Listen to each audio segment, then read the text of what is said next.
Imagine being so poor that hunger becomes normal. So forgotten that even childhood feels like survival.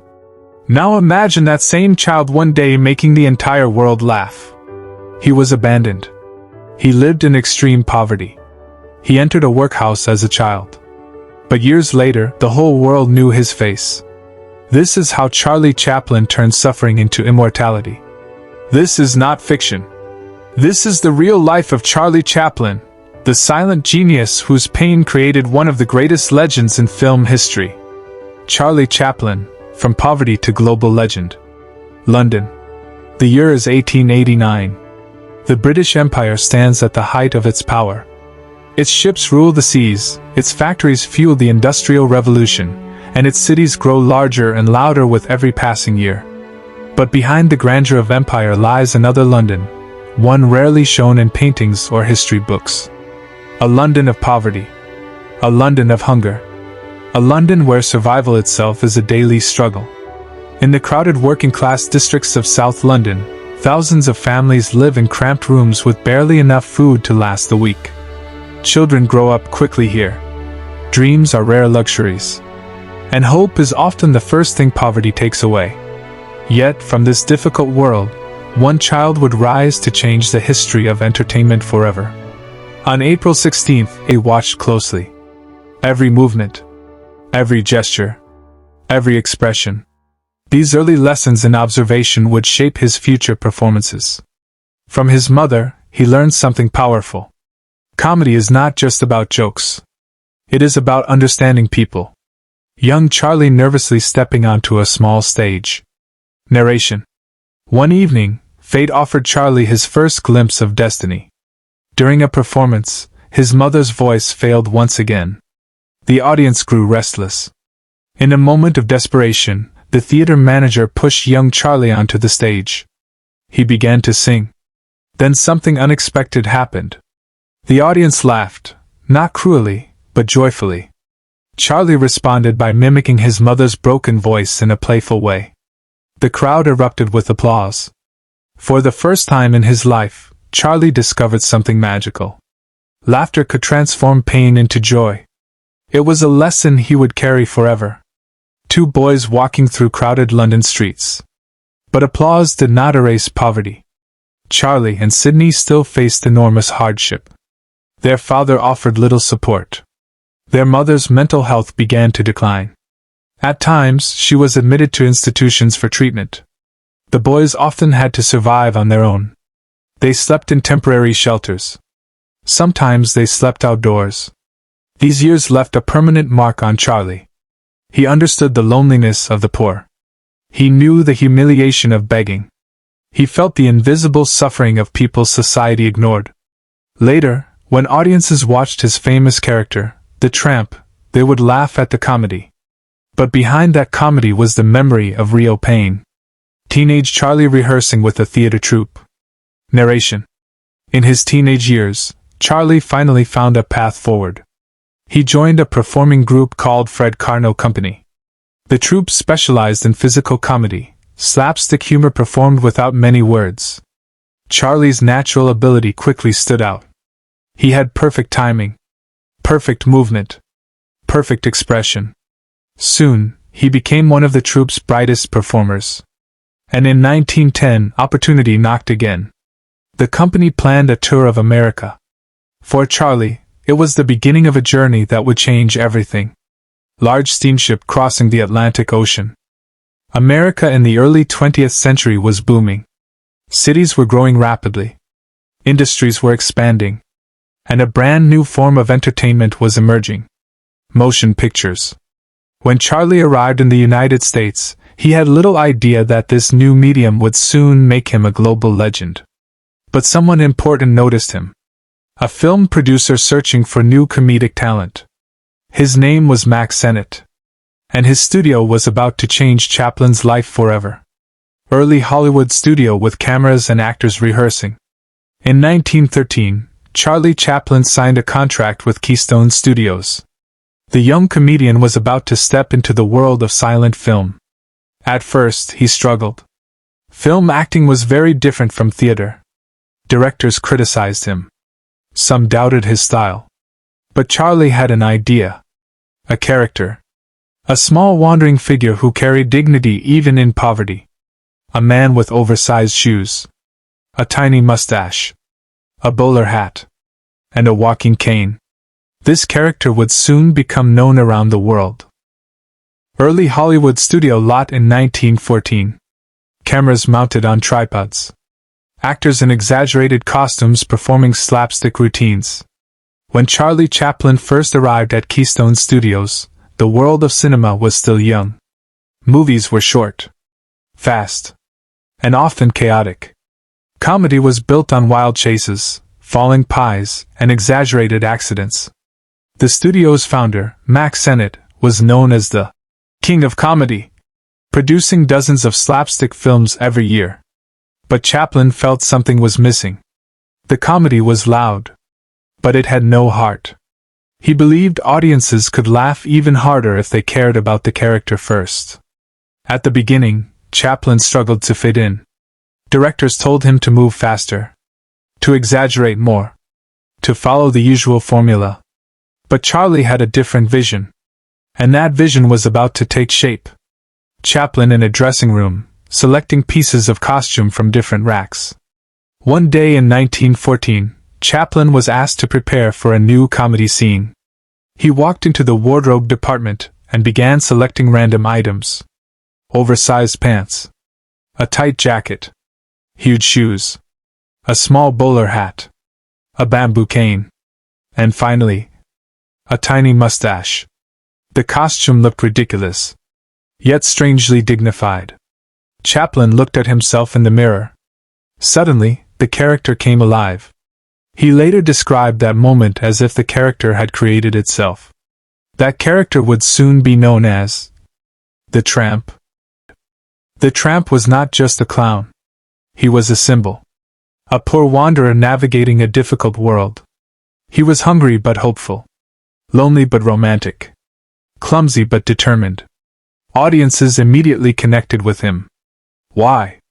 Because millions of people understood the struggle of poverty.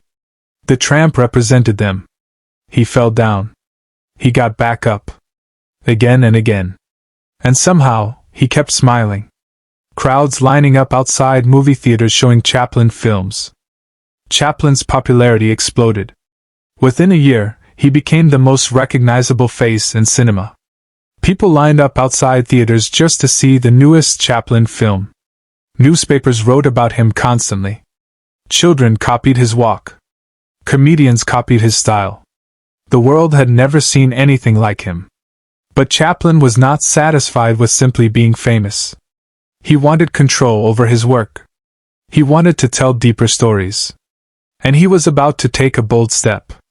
Chaplin directing actors on set while standing beside the camera. Unlike many actors of his time, Chaplin insisted on doing everything himself. He acted. He directed. He wrote the stories. He even edited the films. Eventually, he also composed music for them. This level of creative control was almost unheard of in early Hollywood. But Chaplin believed that comedy could be more than entertainment. It could reveal the truth about society. His films began to combine laughter with emotion. And audiences loved it. In 1921, Chaplin released one of his most powerful films, The Kid. The story followed the tramp raising an abandoned child. The film blended comedy with deep emotion. The struggles of poverty. The bond between parent and child. The fear of losing family. For Chaplin, the story was personal. He knew exactly what it felt like to grow up without stability. Audiences laughed. But they also cried. It proved something revolutionary. Comedy could carry powerful human stories. Newspaper headlines from around the world showing Chaplin's face. By the mid-1920s, Charlie Chaplin had become a global phenomenon. His films were watched across Europe, Asia, Africa, and the Americas. In many places, people did not speak the same language. But Chaplin's silent comedy needed no translation. His movements told the story. His expressions spoke louder than words. For the first time in history, a film star had become famous across the entire planet. The poor boy from London had become the biggest celebrity in the world. Chaplin walking through his own film studio lot. Chaplin soon made another bold decision. He would produce his films independently. Along with fellow film legends like Mary Pickford, Douglas Fairbanks, and D.W. Griffith, Chaplin co-founded a new distribution company, United Artists. The goal was simple. Artists should control their own work. This decision changed Hollywood forever. It gave filmmakers more independence and creative power. And Chaplin used that freedom to make some of the greatest films ever created. In 1936, Chaplin released another masterpiece, Modern Times. The film explored the challenges of industrial life during the Great Depression. Workers were treated like parts of machines. Speed, efficiency, endless repetition. Chaplin's tramp fought to keep his humanity in a mechanical world. Audiences around the globe recognized the message immediately. Behind the laughter was a powerful critique of modern society. Chaplin had done something extraordinary. He turned comedy into social commentary. Historical footage of the 1930s, rising political tension in Europe. But the world outside the cinema was becoming darker. Economic collapse, political extremism, and the rise of dangerous dictators. One leader in particular began drawing worldwide attention. A man whose appearance oddly resembled Chaplin's famous mustache. His name was Adolf Hitler. The resemblance was eerie. And Chaplin decided to confront the growing threat in the only way he knew how. Through film. Chaplin preparing for filming in a dictator's costume. In 1940, Chaplin released one of the most daring films of his career, The Great Dictator. The movie openly mocked dictatorships and tyranny. Chaplin played two roles: a ruthless dictator and a humble Jewish barber. The film was both hilarious and courageous. At a time when many feared speaking against dictators, Chaplin used comedy to expose their absurdity. But the film's final moment would become one of the most powerful speeches ever delivered in cinema. For the first time in his film career, the silent clown spoke. Military parades. Rising political tension. Crowds gathered under massive flags. By the late 1930s, the world stood on the brink of catastrophe. Economic depression had shaken nations. Anger and fear spread through societies. And powerful dictators began rising across Europe.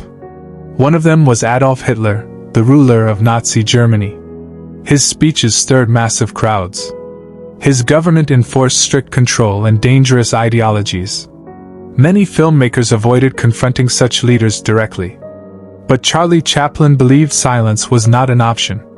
He had built his career portraying the struggles of ordinary people. Now he wanted to defend them. Chaplin walking across a film set dressed as a dictator with military uniform. In 1940, Chaplin released one of the boldest films ever made in Hollywood, The Great Dictator. It was a political satire mocking authoritarian leaders and their obsession with power. Chaplin played two roles: a cruel dictator named Adonai Hinkle, and a gentle Jewish barber who looked exactly like him. The contrast between the two characters revealed the absurdity of dictatorship.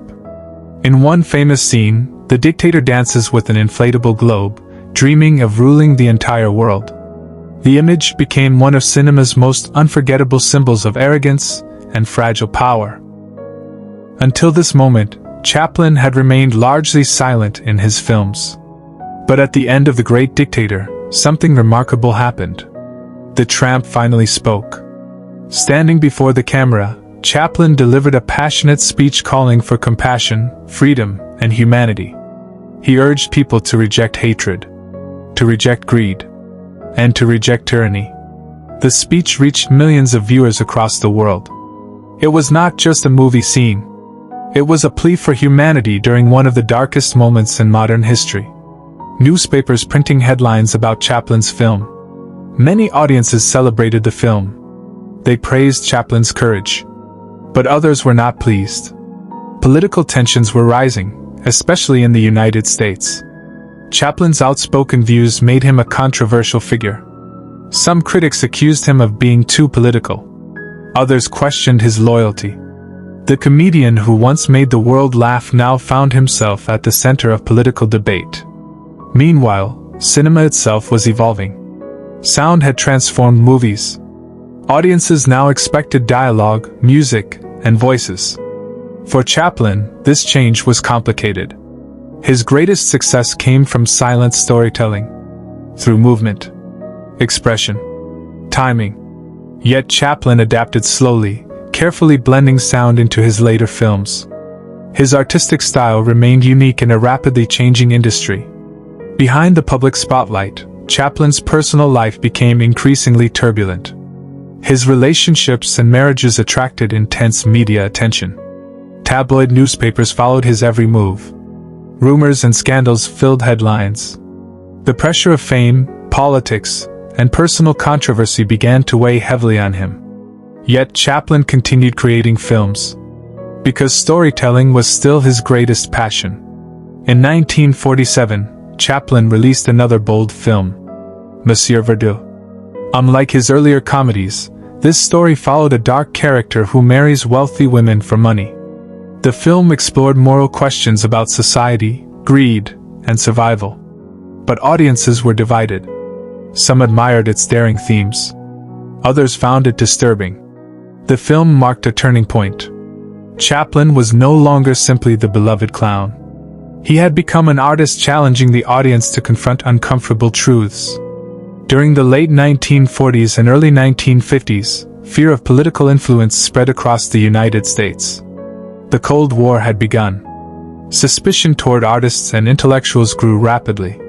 Government investigations targeted individuals suspected of holding controversial political views. Chaplin's outspoken opinions made him a frequent target of criticism. Although he had lived in America for decades, he had never become a U.S. citizen. This fact fueled further controversy.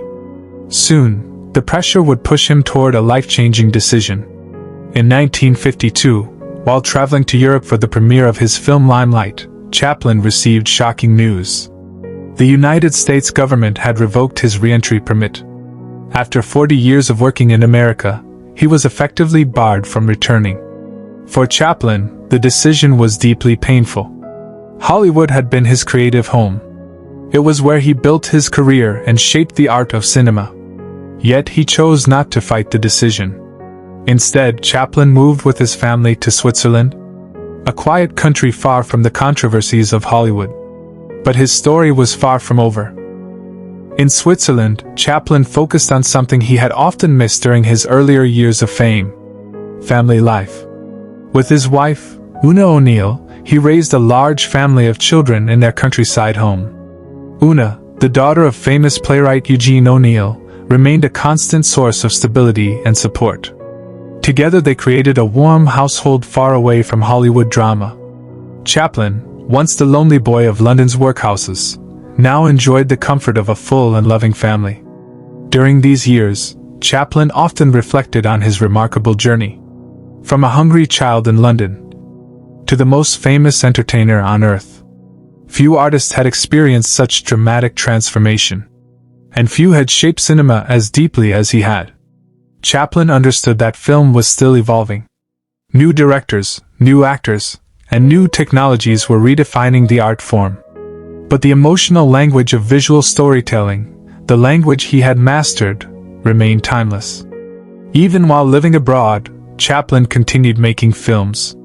In 1957 he released The King in New York. The film was both comedic and sharply critical. It told the story of a deposed king navigating life in modern America. Many viewers recognized the film as Chaplin's response to the political controversies that had forced him into exile. Through humor and satire, he once again examined society's contradictions. Though the film received mixed reactions, it showed that Chaplin's voice had not faded. As he grew older, Chaplin also turned to writing. He began documenting his life story. The memories were vast. Childhood poverty, early theater performances, the birth of the tramp, Hollywood success, political battles, exile. These reflections became his autobiography, offering readers a rare glimpse into the mind of one of cinema's greatest pioneers. It was both a celebration of artistic achievement and an honest look at the struggles behind fame. By the 1960s, the world of entertainment had transformed dramatically. Television entered millions of homes. New styles of filmmaking emerged. Young directors challenged old Hollywood traditions. Yet even in this rapidly changing landscape, Chaplin's influence remained everywhere. Physical comedy, emotional storytelling, the blend of humor and tragedy. These elements had become fundamental tools of cinema, and they all carried the fingerprints of Chaplin's genius. Gradually, the controversies that once surrounded Chaplin began to fade. Many in the film industry started to reflect on his enormous contributions. Younger filmmakers recognized him as a pioneer, a man who helped define the language of cinema itself. His films were studied in universities, screened in theaters around the world, and preserved in film archives for future generations. The Little Tramp, once dismissed by some critics as simple comedy, had become an icon of cinematic history. Then, in 1972, something remarkable happened. After 2 decades away from the United States, Chaplin received an invitation from the Academy of Motion Picture Arts and Sciences. The organization wanted to honor him with a special Academy Award for his lifetime contribution to film. It was a moment filled with emotion. For many years, Chaplin had been treated as a controversial figure in America. Now, Hollywood was welcoming him back. When Charlie Chaplin returned to the United States in 1972, audiences greeted him with overwhelming admiration. At the Academy Awards ceremony, the crowd rose to their feet. The applause lasted for more than 12 minutes, one of the longest standing ovations in Hollywood history. For an aging artist who had spent decades away from the country where he built his career, the moment was deeply moving. Chaplin, now an old man, stood quietly on stage. The world that once doubted him now celebrated him as a legend. By the early 1970s, Chaplin's legacy was undeniable. He had helped transform film from a simple novelty into a powerful art form. He had proven that comedy could carry emotion, social commentary, and deep human truth. His character, the Tramp, remained one of the most recognizable figures in cinematic history. A symbol of resilience, a symbol of hope, and a reminder that even the poorest dreamer can change the world. After his emotional return to Hollywood in 1972, Charlie Chaplin returned to his quiet home in Switzerland. Now in his 80s, the energetic performer who once danced across silent film screens had slowed down. But his mind remained sharp. He spent much of his time reflecting on a life that had taken him across unimaginable journeys. From the poverty-stricken streets of London to global fame beyond anything the early film industry could have imagined. He had seen cinema grow from silent experiments into a worldwide cultural force. And in many ways, he had helped build that transformation. In 1975, another historic moment arrived. The British government decided to honor Chaplin for his extraordinary contributions to the arts. At Buckingham Palace, Queen Elizabeth II knighted him. From that moment forward, he would be known as Sir Charlie Chaplin. For the boy who once slept in workhouses and struggled to survive poverty, the recognition carried deep meaning. It was not just an award. It was a full-circle moment. The nation where his life began had officially recognized the brilliance of the artist he had become. As the years passed, Chaplin spent more time surrounded by family. His home in Switzerland became a peaceful retreat. His children and grandchildren filled the house with laughter. In many ways, it was the childhood he had never experienced himself. He watched the world continue to evolve. New film stars appeared. New technologies changed cinema once again. But Chaplin's films remained timeless. Because the emotions they carried were universal. Hope, loneliness, kindness, and the courage to keep going despite hardship. On December 25, 1977, Christmas Day, Charlie Chaplin passed away peacefully in his sleep at the age of 88. The world mourned. News of his death spread quickly across continents. For millions of people, Chaplin had not been just an He had been a companion during difficult times, during wars, during economic hardship, during moments when laughter was desperately needed. Through the silent screen, he had spoken directly to the human heart. Even after his death, Chaplin's story took an unexpected turn. In 1978, only a few months after his burial, his coffin was stolen from a cemetery in Switzerland. The thieves hoped to demand ransom from his family. But authorities eventually recovered the coffin and arrested those responsible. Chaplin was reburied in a more secure grave. It was a strange and unsettling chapter. Yet even this bizarre event showed how famous he remained, even after death. The character that made Chaplin immortal, the tramp, continues to live on. With his bowler hat, his tiny mustache, his oversized shoes, and his hopeful walk. The tramp represented the universal underdog. A poor man facing a world that often seemed unfair. Yet he never lost his dignity. He never lost his kindness. And he never stopped trying. Audiences saw themselves in that character. That is why the tramp remains one of the most beloved figures in film history. Chaplin's influence reaches far beyond his own films. Many comedians and filmmakers studied his techniques, his mastery of timing, his ability to tell stories visually, his blend of humor and deep emotion. Artists around the world, from Europe to Asia to Africa, continue to draw inspiration from his work. His films are still taught in film schools, still screened in theaters, still watched by new generations discovering his magic for the first time. Chaplin believed that cinema had a special power. It could cross borders, languages, and cultures. Silent films did not require translation. A smile was universal. A tear was universal. And laughter was universal. Through this universal language, Chaplin connected with people everywhere. From crowded cities to small villages. His films proved that storytelling could unite humanity. Today, historians consider Charlie Chaplin one of the greatest artists in cinematic history. Not just a comedian, but a filmmaker, a composer, a storyteller, and a pioneer who helped shape the art of film itself. His courage to mix humor with serious social themes opened new possibilities for cinema. His dedication to creative independence inspired generations of filmmakers. And his life story remains one of the most remarkable journeys from poverty to worldwide influence. Charlie Chaplin's story reminds us of something powerful. Greatness does not always begin with privilege. Sometimes it begins in hardship, in hunger, in loneliness. The boy who once lived in workhouses, who watched his mother struggle, who slept in poverty on the streets of London, would grow up to make the entire world laugh. Through courage, creativity, and relentless determination, he transformed pain into art. And in doing so, he left behind a legacy that will endure for generations.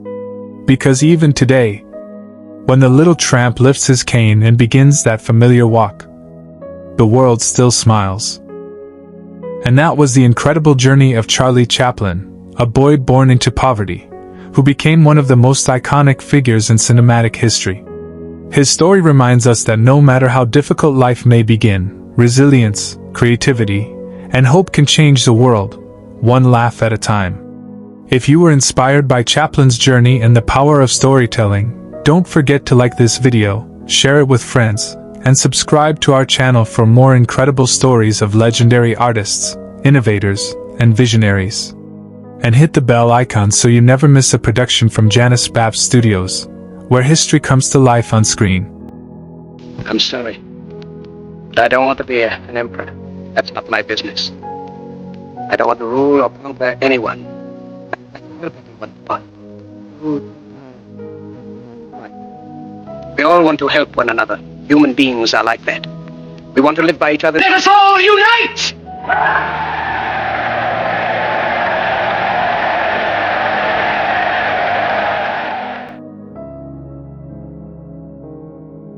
The untold story of Vincent van Gogh. Struggle, pain, and genius. Before the world called him a genius. Before museums guarded his paintings behind glass. Before millions stood in silence before the starry night. There was only a man trying to understand why he felt different from everyone around him. A man carrying questions he could not answer. A man searching for peace in a mind that rarely became quiet. Vincent van Gogh was not born into greatness. He was born into uncertainty. On March 30, 1853, in the quiet village of Zundert, a child entered a home shaped by religion, discipline, and silence. Even as a boy, Vincent seemed to stand slightly apart from the world around him. He observed deeply. He felt intensely. And often, he withdrew into himself. While other children moved easily through life, Vincent seemed to carry an invisible weight. Something difficult to explain, even to those closest to him. No one around him could have imagined that this quiet child would one day change art forever. Because at first, nothing about his life suggested greatness. He struggled to find direction. He failed in work. He failed in relationships. He searched desperately for a place where he could matter. At one point, he believed faith might save him. He tried to become a preacher. He went among poor workers and miners, hoping service would give his life meaning. But even there, he discovered something painful. Compassion alone could not quiet the unrest inside him. The deeper he looked at human suffering, the more he recognized his own. And perhaps that was when he began to understand something important. That words were no longer enough. He needed another language. That language became drawing. At first, his sketches were rough, uncertain, but they carried something rare. Honesty. He did not draw beauty as society defined it. He drew worn hands, tired faces, bent backs, people who labored, people forgotten, people whose dignity existed far beneath wealth or status. This was not accidental. Vincent saw himself in ordinary struggle. That is why his early masterpiece, The Potato Eaters, feels so raw. The faces are dark. The room is simple. The hands are rough from labor. Yet inside that darkness is something deeply human. A quiet dignity. He was not merely painting peasants. He was painting survival. Because survival had already become part of his own story. And yet, even as he worked harder, another battle grew stronger. His mind became unpredictable. His emotions rose and fell with frightening intensity. Periods of energy were followed by collapse. Hope would suddenly become despair. Still, he continued. Because painting had become more than ambition. It had become necessity. A way to remain connected to life. Then came Paris. And with Paris came color. Until then, Vincent's world had often been painted in browns and shadows. But Paris changed everything. There he encountered new artists, new ideas, and new light. Color entered his work like revelation. Blue became emotion. Yellow became warmth. Red became intensity. He no longer painted only what he saw. He painted what he felt. And perhaps nowhere was that feeling stronger than in the south of France. In Arles, sunlight seemed to ignite his imagination. The fields glowed. The sky burned with movement. And Vincent painted as though he feared time itself. It was there he created sunflowers. Flowers bursting with life, color, and longing. To many, they were simply flowers. To Vincent, they were warmth, friendship, hope. He dreamed of building an artist's home there. A place where creativity and companionship could exist together. But dreams, for Vincent, often carried fragility. His friendship with Paul Gauguin began with hope and ended in tension. Two powerful minds. Two difficult spirits. Conflict slowly replaced harmony. And when that conflict exploded, Vincent's mental state collapsed again. Yet even in breakdown, he returned to painting. Because for him, art remained the only place where chaos could become form. That truth reached its highest expression in The Starry Night. Painted while inside an asylum, it was not simply a view of the sky. It was a portrait of motion inside stillness. A universe alive with emotion. The stars swirl. The sky trembles. The night breathes.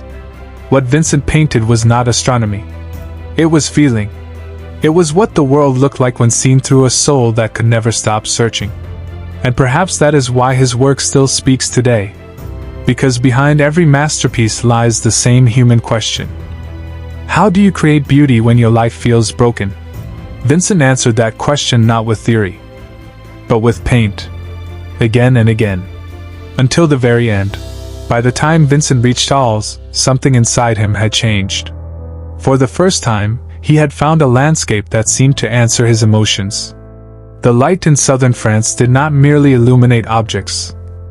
It transformed them. Fields became oceans of gold. Trees twisted like living thoughts. The sky no longer appeared still. Everything seemed alive. And Vincent painted as though he were trying to catch life before it disappeared. His work became faster, more urgent, more intense. Each day felt precious, as if some part of him knew peace would not last. He rented a small yellow house. Simple, bright, filled with possibility. He imagined it becoming a refuge for artists. A place where creativity could exist without loneliness. A home where ideas could breathe. A home where he himself might finally belong. That dream led him to invite Paul Gauguin to live with him. At first, Vincent believed friendship would stabilize him. He prepared carefully. He painted flowers to decorate the room. Not ordinary flowers, but radiant explosions of yellow. Sunflowers. To Vincent, yellow meant life, warmth, hope. The paintings were not decoration. They were a welcome. A gesture of faith that companionship could heal something broken inside him. But two powerful artists living under one roof brought tension. Vincent painted with instinct and emotion. Gauguin preferred control and structure. One painted from feeling, the other from thought. Their conversations became arguments. Their arguments became emotional strain. And Vincent, already fragile, began to unravel.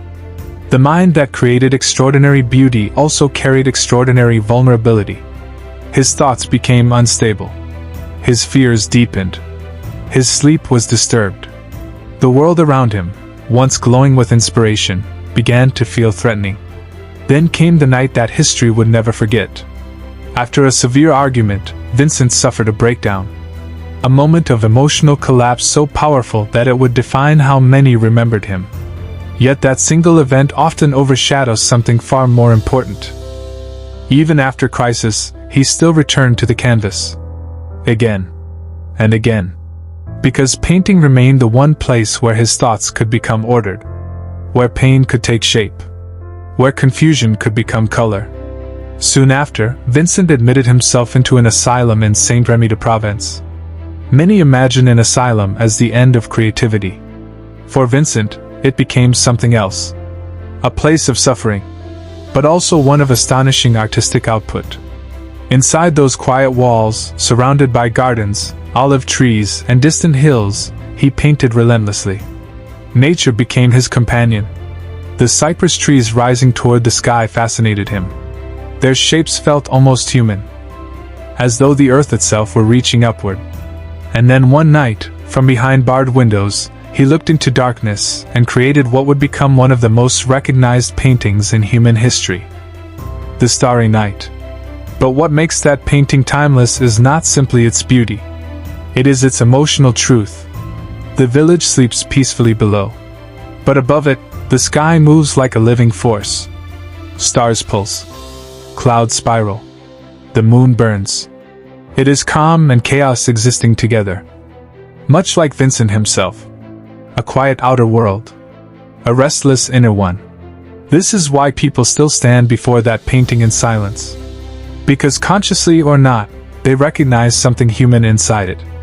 The feeling that beneath ordinary life, enormous emotion often remains unseen. Yet even in periods of intense creativity, Vincent's struggles never fully disappeared. He had moments of hope. Letters to Theo van Gogh still carried dreams of improvement. Still carried plans. Still carried gratitude. Theo remained the one constant in Vincent's life. Brother, supporter, friend, believer. Without Theo, many of Vincent's paintings would never have existed. Because Theo did more than send money. He gave Vincent emotional permission to continue. He believed in work the world still ignored. That kind of belief can keep a person alive. And for Vincent, it often did. Eventually, he left the asylum and moved to Auvers-sur-Oise, a quieter village. But something about this period feels different when we look closely.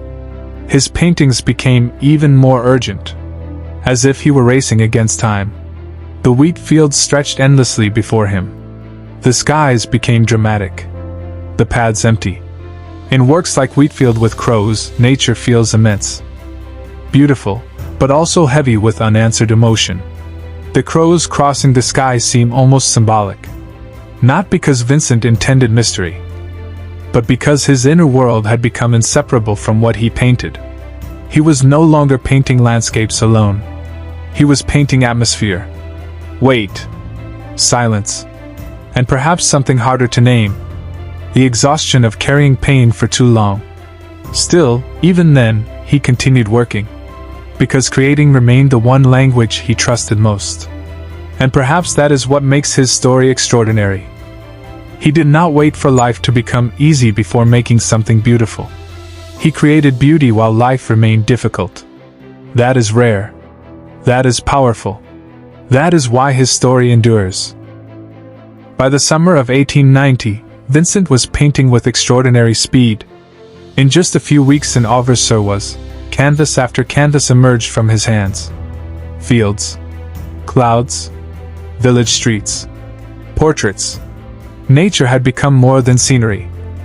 It had become the language through which he spoke when words no longer seemed enough. Each morning, he walked into the open countryside carrying brushes, paint, and canvas. He worked quickly, almost urgently, not carelessly, but with the intensity of someone who understood how fragile peace could be. The wheat fields around him stretched endlessly under wide skies. The wind moved through them like invisible breath. And Vincent painted as though he were trying to hold on to something slipping away. At times, there were moments of calm. Letters to Theo van Gogh still contained gratitude, still contained concern, still revealed love. But beneath that affection remained a heavy burden. Vincent feared he had become a weight on the brother who had carried him for years. Theo had his own family now, responsibilities, financial pressure, and Vincent, deeply sensitive to the struggles of others, felt this intensely. Even when people suffer themselves, they often worry about the pain they may cause those they love. Vincent was no different. His emotional life had always been deeply connected to those around him. He felt deeply, sometimes too deeply. That sensitivity gave his paintings extraordinary power, but it also made life difficult to bear. Then came July. A quiet summer day. The fields looked much as they always had. Golden, open, silent. Yet something inside Vincent had become unbearably heavy. What happened in those final hours has been discussed for generations. But beyond historical detail lies a truth that matters more. For years, Vincent had fought a private battle that few fully understood. A battle between hope and despair. Between creation and exhaustion. Between longing for life and weariness of pain. He returned injured, and though help came, his strength slowly faded. When Theo van Gogh arrived, brother and brother were together once more. As they had been through letters, through struggle, through years of quiet faith in one another. In those final hours, there was no fame, no applause, no sense that history was waiting outside the room. Only two brothers. One leaving, one grieving. On July 29, 1890, Vincent van Gogh died at the age of 37. A short life. A difficult life. A life many around him considered unfinished. And yet history would later reveal something astonishing. It was not unfinished at all. It was simply unread. Because what Vincent left behind was not silence. It was evidence. Hundreds of paintings. Hundreds of drawings. Letters filled with thought, doubt, tenderness, and artistic vision. The world had not understood him while he lived. But the work remained. And slowly, that work began to speak. At first, only a few listened. Then more. Then entire generations. His brother Theo, broken by grief, survived only a few months longer. But Theo's wife, Johanna van Gogh, recognized what the world had failed to see. She preserved the paintings. She preserved the letters. She ensured that Vincent's voice would not disappear. And because of that, the world eventually encountered a truth too powerful to ignore. That one of history's greatest artists had lived in obscurity. Today, millions stand before the starry night. They study sunflowers. They travel to the Van Gogh Museum and look closely at brushstrokes once made in loneliness. But what moves them most is not only technique. It is humanity. Because Vincent's paintings do something rare. They make emotion visible. They remind us that suffering does not cancel beauty. That loneliness does not erase meaning. That fragile people can still create enduring light. Perhaps that is why Vincent continues to matter. Not because he suffered, but because despite suffering, he kept creating. He kept looking at ordinary things. A chair, a field, a night sky. And finding something eternal inside them. And maybe that is his deepest message to the world. That even when life feels uncertain, even when the mind is heavy, even when recognition never comes, what is created with honesty can outlive silence. Forever. Because Vincent did not merely paint what he saw. He painted what it meant to feel alive. And long after his own voice faded, the colors remained. Still speaking, still moving, still shining, like stars. Powerful final closing line. Narration. He lived in darkness, yet he taught the world how to see light. The story of Vincent van Gogh is more than the story of an artist.